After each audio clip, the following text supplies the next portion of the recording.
Well, Boone Electric Cooperative initially started providing programming and service and hardware for the big dish.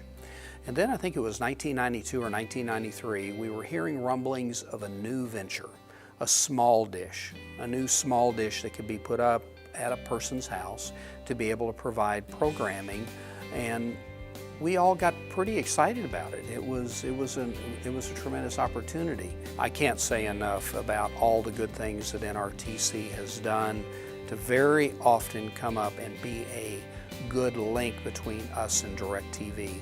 We were never just a retailer. Because of NRTC and the efforts that we had, we were a partner with DirecTV, and that was critical. And collectively, and I think that's a lot of it, in the cooperative way, NRTC was able to take our unified voice and to be able to work with DirecTV in order to secure the very best ultimately for our membership. As we look at how we have improved the quality of life for the members of Boone Electric Cooperative, I often think of the older members which are homebound and how they might call, and we had a windstorm the night before and their dish needed to be retuned, and they called us and say, we need help, we can't get programming. Now, you might not think that that's a big deal, but when you got out there and you saw the fact that their lifeline to the rest of the world was really what they ended up seeing on DirecTV, you could really end up seeing what it meant to them. Clark Electric Cooperative got into the Wild Blue business as a way to provide value-added service to our membership. When we brought out Wild Blue and we started talking to members, a lot of them were real skeptical, but once it got started and people started realizing how much more they could do on the internet with it, we started bringing on a lot more customers. Clark Electric Cooperative has always viewed NRTC as a partner. NRTC was instrumental in bringing the Wild Blue and now Exceed to our business platform. It has enabled us to provide a very needed service to our rural areas.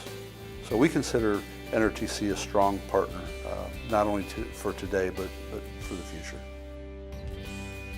I've been around a long time and I've seen a lot of change, but I think that's going to be pale compared to the changes that are coming. Distributed generation is a great opportunity. It's also a huge challenge. The quantity of data that we're collecting today is absolutely huge.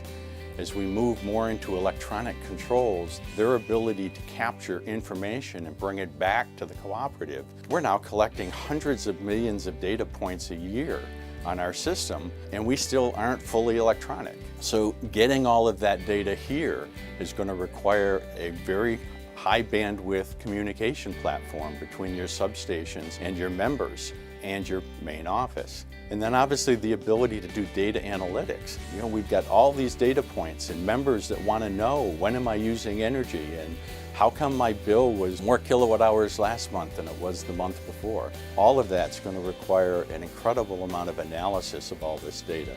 When Maquoketa Valley is choosing its partners, we primarily look for integrity. We want a partner who is going to put our interests first and not just try to sell us on the latest fad of the week. We need to be able to trust that the partner knows what they're doing, that they're leading in the industry that they're in.